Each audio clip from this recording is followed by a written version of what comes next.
वकील दाम्पत्याचं अपहरण करून निर्घुण खून, 2 आरोपी पोलिसांच्या ताब्यात तर 2 आरोपी पसार। बेपत्ता झालेल्या वकील दाम्पत्याचे दगड बांधलेले मृतदेह विहिरीत मिळून आले। अवघ्या 20,000 रुपये फीवरून पक्षकारानं वकील दाम्पत्यांची निर्घुण हत्या केल्याची चर्चा। संशयित म्हणून पकडलेले दोघेही सराईत गुन्हेगार असल्यानं खुनाचा मास्टरमाइंड कोण याचा शोध घेणं पोलिसांसमोर आवाहन।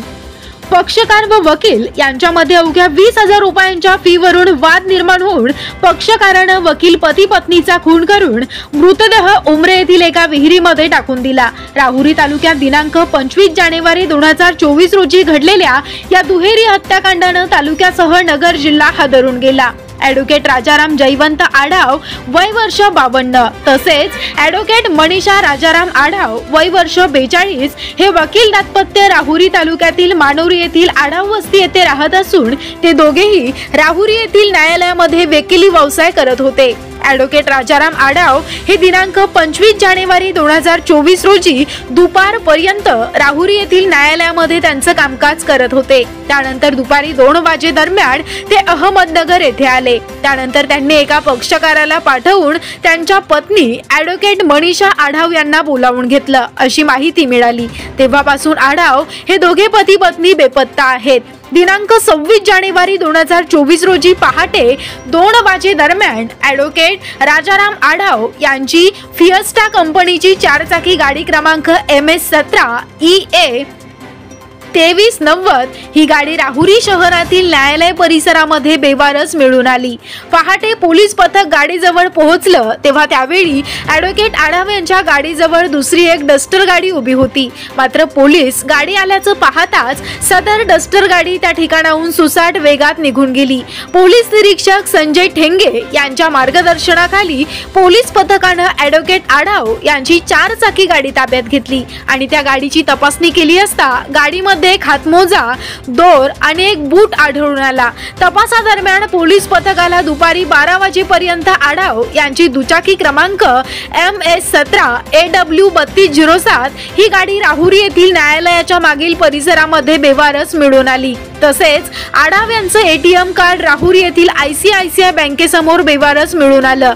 घटनेनंतर अहमदनगर येथील स्थानिक गुन्हे अन्वेषण विभाग पथक व राहुरी पोलीस पथक आढाव दाम्पत्यांचा शोध घेत होते। याच दरम्यान जिल्हा पोलीस प्रमुख राकेश ओला यांच्या मार्गदर्शनाखाली स्थानिक गुन्हे अन्वेषण विभाग पथकाचे पोलीस निरीक्षक दिनेश आहेर यांच्या नेतृत्वाखाली पोलीस उपनिरीक्षक तुषार धाकराव, हवालदार मनोज गोसावी, गणेश भिंगरदिवे, रणजित जाधव, सचिन आडबल, रवींद्र कर्डिले, दत्तात्रय गव्हाणे, संदीप पवार, सागर ससाने, अमृत आढाव, फुरकान शेख, प्रशांत राठोड, मेघराज कोल्हे, चंद्रकांत कुसळकर, संभाजी कोतकर आदी पोलीस पथकानं सदर डस्टर गाडीचा शोध घेऊन उमरे येथील किरण नामक आणि आणखी एक अशा 2 आरोपींना ताब्यात घेतलं। त्यांना पोलिसी खाक्या दाखवताच त्यांनी घटनेची माहिती दिली। संशयित म्हणून पकडले दोघेही सराईत गुन्हेगार असल्यानं खुनाचा मास्टरमाइंड कोण याचा शोध घेणं पोलिसांसमोर आवाहन आहे।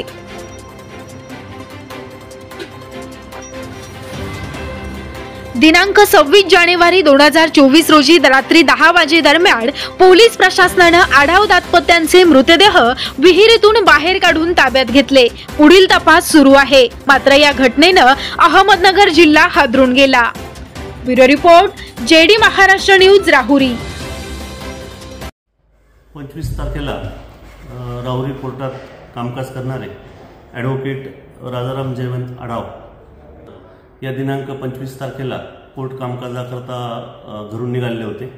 ते परत न आल्यामुळे 26 तारखेला सकाळी राहुरी पोलीस स्टेशनच्या नातेवाईकांनी त्यांची मिसिंगची कंप्लेंट दाखल केलेली होती।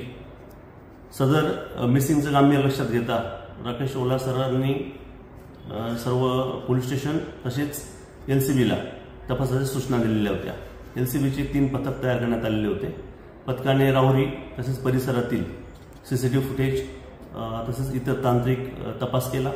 तपासामध्ये रेकॉर्डवरील गुन्हेगार किरण नानाभाऊ जोशी वय 32 वर्ष राहणार उमरे हा असल्याचं निष्पन्न झालं होतं। त्याला ताब्यात घेतलं। ताब्यात घेतल्यानंतर त्याला हकीकत विचारता त्याने त्यांच्या मित्राचे जामिनाकरता या दाम्पत्याला बोलवून घेतलेलं होतं. त्यांना गाडीत बसवून त्यांना त्यांच्या घरी नेऊन त्यांचे हातपाय बांधले आणि 5 लाख रुपयाची मागणी केली होती. त्यांनी मागणी पूर्ण न केल्यामुळे त्याने त्याचे साथीदार भैया उर्फ सागर साहेबराव खांदे, शुभम संजित महाडिक, बबन सुनील मोरे आणि हर्षल दत्तात्रय ढोकणे यांच्या साथीने त्यांचा डोक्यामध्ये पिशवी घालून श्वास बुडवून आणि मृत्यू घडवून आणलेला आहे. मृत्यू घडवून आणल्यानंतर पुरावा नष्ट करण्याच्या हेतूने त्यांनी सदरचे मृतदेह हे हातपाय बांधून आणि त्यांना दगड बांधून उमरे येथील स्मशानभूमीतील विहिरीत टाकून दिल्याची कबुली दिलेली आहे.